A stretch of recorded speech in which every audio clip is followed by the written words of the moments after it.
दुनिया में बहुत सी इमारतें हैं, लेकिन सिर्फ एक ही ऐसी है जो प्यार की पहचान बन गई, ताजमहल। आगरा में खड़ा यह सफेद संगमरमर का चमत्कार आज भी लोगों को हैरान कर देता है। चलिए देखते हैं इसकी अद्भुत खूबसूरती। ताजमहल का निर्माण 1632 ईस्वी में शुरू हुआ था और यह 1653 ईस्वी में पूरी तरह बनकर तैयार हुआ था। ताजमहल को मुगल सम्राट शाहजहां ने अपनी पत्नी मुमताज महल की याद में बनवाया था, जिनकी मृत्यु 1631 में प्रसव के दौरान हो गई थी। मुमताज महल का असली नाम अर्जुमंद बानो बेगम था और उन्हें शादी के बाद मुमताज महल की उपाधि दी गई थी। ताजमहल के निर्माण में लगभग 20,000 कारीगरों, मजदूरों और कलाकारों ने काम किया था। ताजमहल बनाने के लिए संगमरमर राजस्थान के मकराना से लाया गया था, जो आज भी दुनिया का सबसे शुद्ध सफेद संगमरमर माना जाता है। ताजमहल की सजावट के लिए तिब्बत, चीन, फारस, अफगानिस्तान और श्रीलंका से कीमती पत्थर मंगवाए गए थे। ताजमहल की दीवारों में जड़ाई का काम किया गया है, जिसमें जैस्पर, जेड, नीलम, फिरोजा और मूंगे जैसे पत्थरों का उपयोग हुआ है। ताजमहल का मुख्य गुंबद लगभग 73 मीटर ऊंचा है और इसका वजन कई हजार टन है।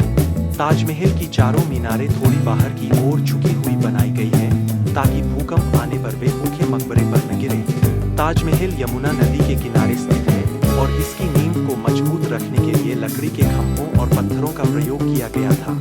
लकड़ी पानी में रहने से मजबूत बनी रहती है, इसलिए यमुना की नमी ताजमहल की नींव को सुरक्षित रखती है। ताजमहल की बाहरी सतह सूरज और चांद की रोशनी में अलग अलग रंगों में दिखाई देती है, जो इसे जीवंत बनाती है।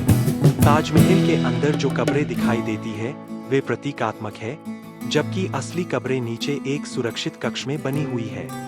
मुमताज महल की असली कब्र शाहजहां के ठीक बीच में स्थित है और शाहजहां की कब्र बाद में उनके पास बनाई गई थी। ताजमहल में की गई कुरान की आयतों की लिखावट ऊपर की ओर बड़ी होती जाती है, ताकि नीचे से देखने पर वह बराबर आकार की लगे। ताजमहल की योजना फारसी वास्तुकला और भारतीय कला का सुंदर मिश्रण है। ताजमहल को 1983 में यूनेस्को द्वारा विश्व धरोहर स्थल घोषित किया गया था। ताजमहल को 2007 में दुनिया के 7 नए अजूबों में शामिल किया गया था। ताजमहल का पूरा परिसर लगभग 42 एकड़ भूमि में फैला हुआ है। ताजमहल को देखने हर साल लगभग 70 से 80 लाख पर्यटक आते हैं, जिससे यह भारत का सबसे अधिक देखा जाने वाला स्मारक बन जाता है।